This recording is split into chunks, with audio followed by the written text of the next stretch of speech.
What's going on, guys? Anime Okage back at it again, and today we're going to be talking about Jujutsu Kaisen Chapter 260. So buckle up and let's jump in.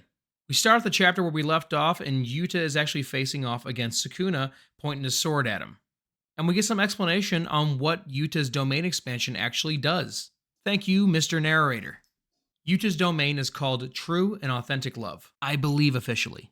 But it allows Yuta to select one curse technique that he's copied over his time and apply that as the sure hit effect. So in this case, Jacob's Ladder. But all the other techniques that he's copied are stored in katanas that are in the ground all around the battlefield. Now, every time that he uses one of these katanas, the katana disappears, so he can only use that attack one time. He can't spam them continuously. But the number of katanas that are all over the battlefield can be unlimited. So he just can attack one time, the sword disintegrates or breaks, and he's able to grab another sword to where he's able to use all these curse techniques again. But whenever Yuta walks up and grabs one of the swords, he's not aware of what the curse technique is until he's grabbed the sword. He has to use all these techniques as he sees fit, but he is not able to pick and choose which techniques he wants to use and when he wants to use them.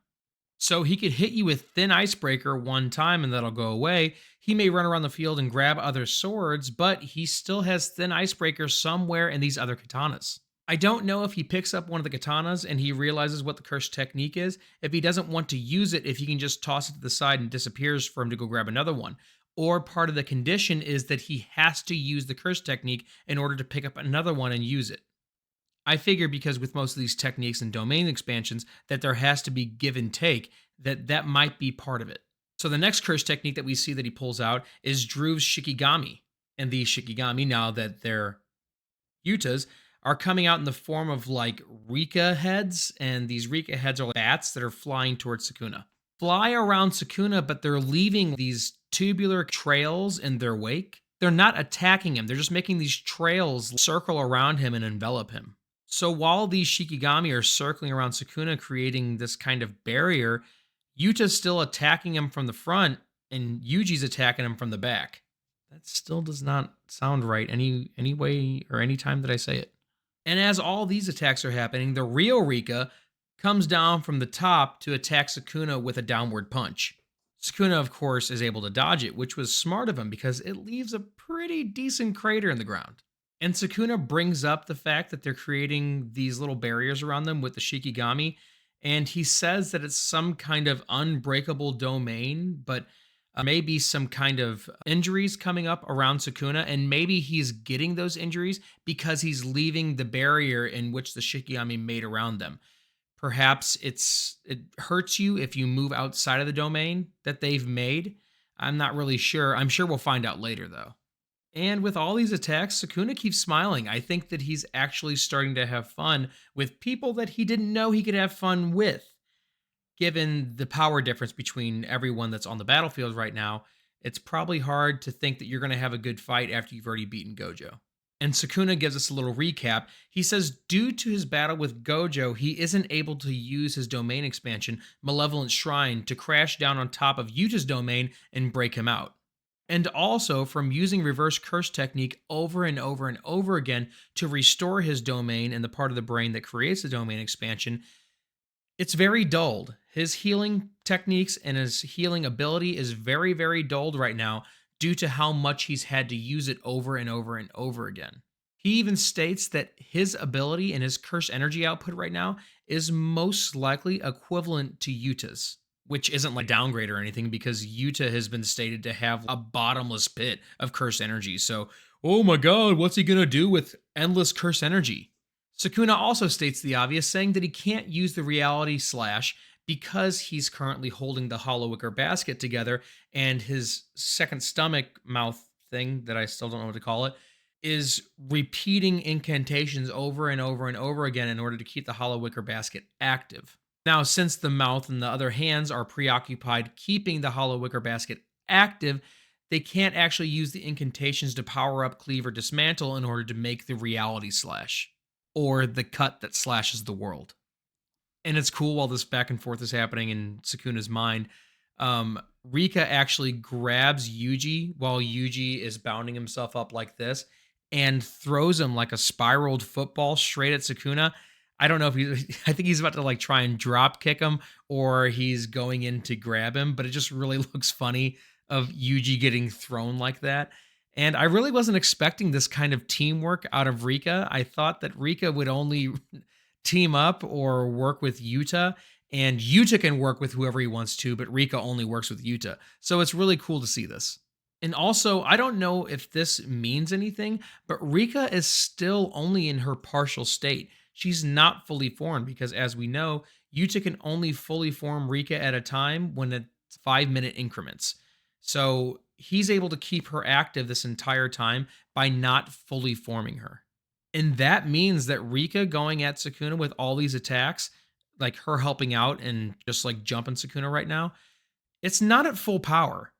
So I don't know how much damage they could be inflicting if Rika was at full power. So with Sukuna defending attacks from the front and also worrying about Yuji behind, Yuji actually grabs Sukuna's other free arm and arm bar thing and is keeping him from using that arm against Yuta so Yuta can get a clean shot off. And the same way that he blocked Yuta's sword before by keeping dismantle or cleave within his hand and making it like a chainsaw to make sure that the blade never actually touched him, I think he's utilizing that right now and blocking all of Yuta's strikes with his katana, just trying to keep him at bay. He's not able to attack back right now because he's being overwhelmed so much. But then Sukuna references back to Mahito, and he says that the way that Yuji is attacking him right now and the way that he's actually affecting him is because of the way that he attacked Mahito in the past. Yuji is directly attacking the soul. He's hitting the realm between the soul, or he's hitting the soul itself. And that's the only way he was able to damage Mahito, because Mahito wouldn't take damage from regular physical attacks since he could just shape or regenerate his body out of it. So Sukuna does us the justice of actually explaining what's happening with Yuji's curse technique and how he's attacking Sukuna. Thank you. Sukuna says Yuji is actually detecting the realm between his soul and Fushiguro Megumi's soul. And he's attacking that realm in between, knocking the tuning from Sukuna's possession of Megumi's body and the tuning of Megumi's soul. He's knocking them out of sync. The further out of sync they get, the more Fushiguro's soul begins to wake up. And Megumi's soul is in a deep sleep right now from the ritual bath. From what we've seen, he is in a super hibernated, depressed, just downtrodden state within his own body. If you remember before, whenever Sukuna first took over Megumi's body, because Sukuna wasn't fully in control and because Megumi's soul was still pretty awake, his cursed energy output was dwindled dramatically. He still wasn't losing, but he definitely wasn't winning as easily as he thought he would. He even brings up the fact that every time that he gets attacked by Yuji, his cursed energy output gets diminished or gets shaved away. And with his cursed energy output being diminished or shaved away, he's starting to lose control of Megumi's body little by little by little. Even though he looks like Heian-era Sukuna right now, that is still Megumi's body that he has warped and transfigured to be his to look like his original body. I almost said to be like his original body, but it's not. And the more and more that they drop Sukuna's cursed energy output and his control over this body, the more his ability to hold Hollow Wicker Basket will begin to diminish. And once that's gone, Jacob's Ladder comes into play. Which, if you don't remember how Jacob's Ladder works, it is going to burn away any kind of evil, cursed object, anything within its path. It's pretty much going to purge it. And since this is Megumi's body, Jacob's Ladder would purge Sukuna out of Megumi's body. And it wouldn't destroy Megumi's body completely. At least I don't think it would. Do not quote me on that. Don't take it to the bank. I don't know if they'll cash it. But as Sukuna is fighting him off from the front and the back, Yuta needs an opening. To which he makes his own opening. The katana that he currently has in his hand is imbued with the cursed technique of Inumaki, cursed speech.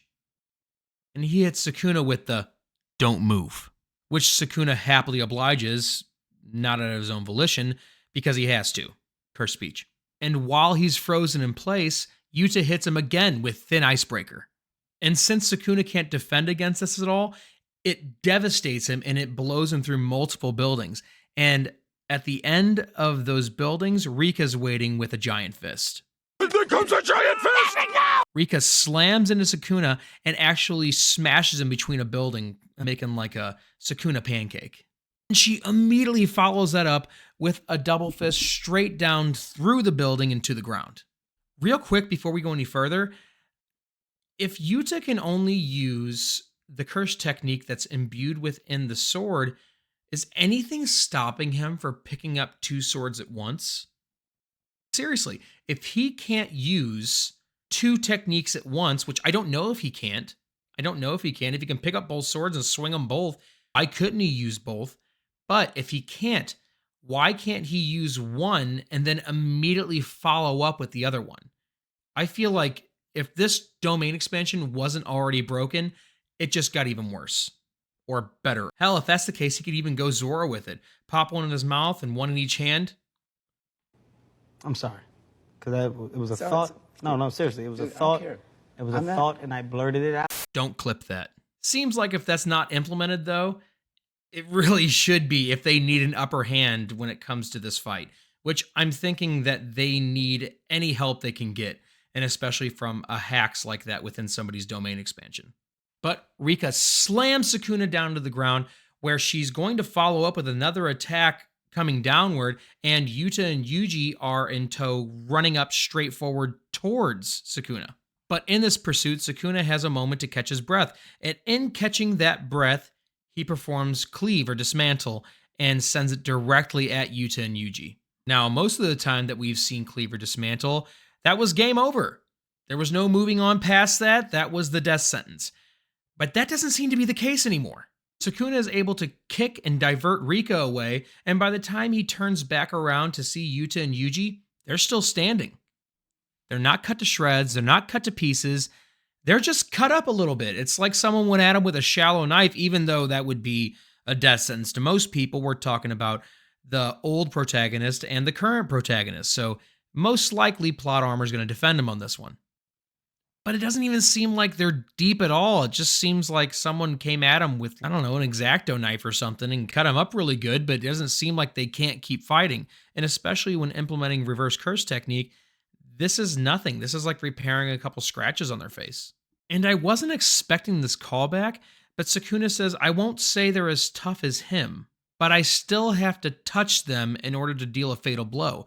Just like we did against Yuji when he put his hand on him in order to blow away that part of his stomach before, whenever Yuji did reverse curse technique and brought himself back and healed himself, has to touch them in order to deal a fatal blow. He knows that he can't do it from a distance anymore.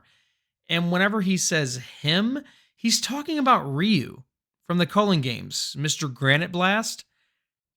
I wasn't expecting Sukuna to give props to Ryu later on in this fight. It's kind of weird and out there. I don't know. I wasn't expecting that.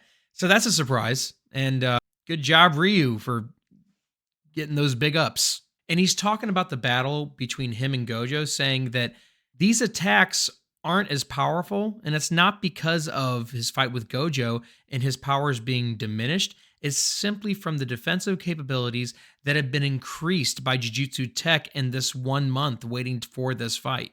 Coupled with these defensive techniques, their RCT is primo. They're fantastic at it, and any of these hits that he is able to land, even though they're not fatal, they're not doing any damage because they're just negating it with RCT. Sukuna even brings up something else that we've noticed.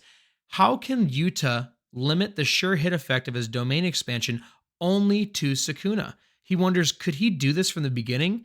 Because it's an extremely crazy display of use of techniques and barriers. And it's really impressing Sukuna, and he wonders if he couldn't use it from the beginning, why didn't he? Being impressed and confused like Sukuna is, he asks, what did you do in this past month? Where Yuji and Yuta both answer him at the same time, Yuji with the optimistic, with effort and perseverance, and Yuta actually cuts him off and says, we cheated.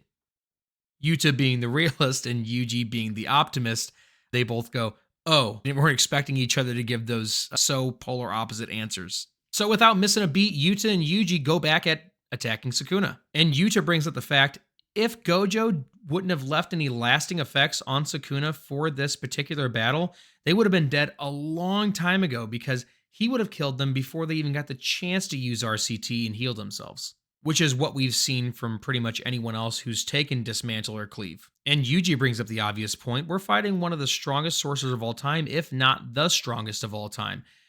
I'd hate to see what happens if it doesn't end right now.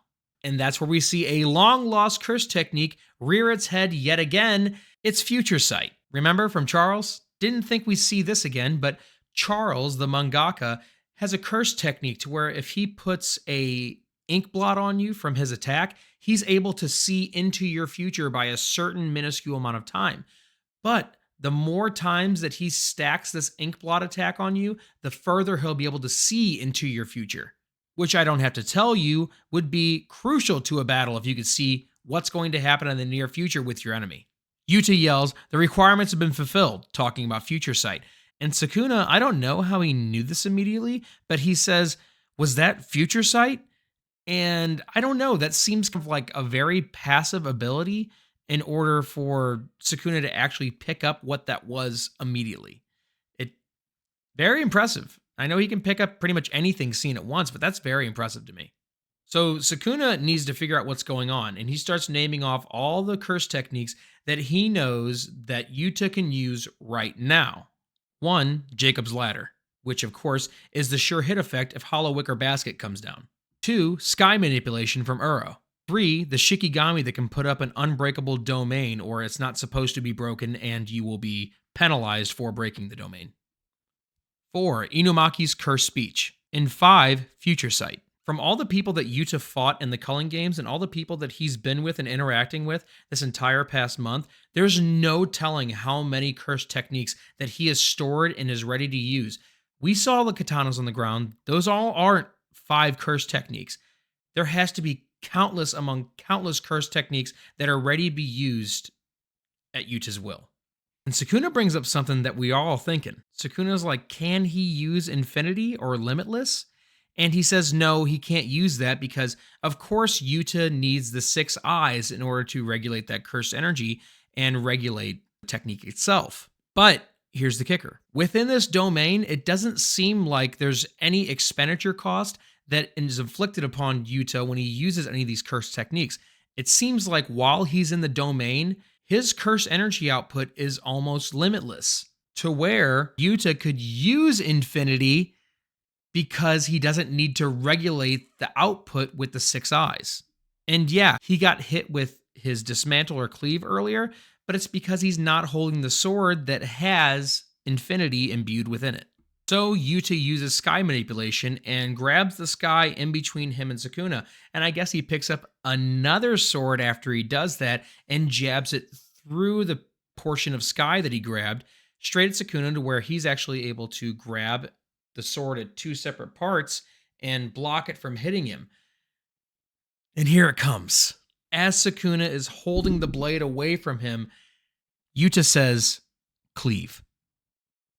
And cuts begin to appear on Sukuna as he says, "That's my," and gets cut off by the narrator because the narrator says, "His own slashes rain down upon him." Guys, I didn't know if Yuta was going to be able to copy Sukuna's technique, but he is, and I didn't know if we were going to get this. This is so cool because that is a level of technique that is unachievable by most sorcerers, and this is the technique that has kept most sorcerers on their toes and has scared everyone because it almost seems unavoidable, or it seems like no one can block it. It even got Gojo. But Yuta being able to copy a technique of that caliber tells me that he would be able to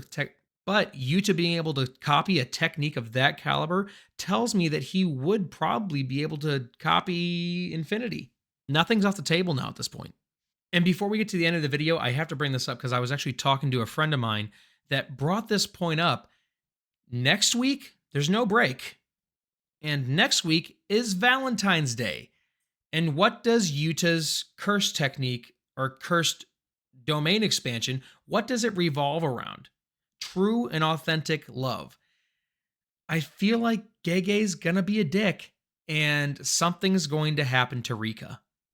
Feel like Yuta's love for Rika and their love that they have between one another, Sukuna is going to attack that directly because Rika, believe it or not, is a major part of Yuta's cursed energy, his cursed technique, and probably even this domain expansion. Is a pivotal keystone to who Yuta is and who he is as a sorcerer. So I don't know if Gay is going to do anything, but I have this gut wrenching feeling that he's going to hit us where it hurts. I really hope nothing happens to Rika, but I'm not taking it off the table because next week being a holiday of love, I could see him pulling a dick move. I could see it. So let's hope that doesn't happen, but it's in the cards, I believe. But what did you guys think of the chapter? What was your favorite part? What were you freaking out about? What were you right about? And what were you wrong about? I love when you guys drop comments below, getting a conversation started. I love getting to interact with you guys. And I love getting your input because that helps me make better videos every single week. And thank you again to so much love for the channel in such a short amount of time. Tons of new subscribers, tons of new views, all the comments. It makes me feel like what I'm doing is actually worth doing every time. So you guys are making it really fun to be an anime fan and then also to become an anime creator. You're making it worthwhile, and it's something that I've loved for so long and I'm getting to do now. There's no feeling like it. So thank you guys for popping into this video. I can't wait to make more for you guys. And if you have any suggestions at all, please drop them in the comments. I am always open for a suggestion. Thank you so much for being you. I'm Anime Okage. See you later.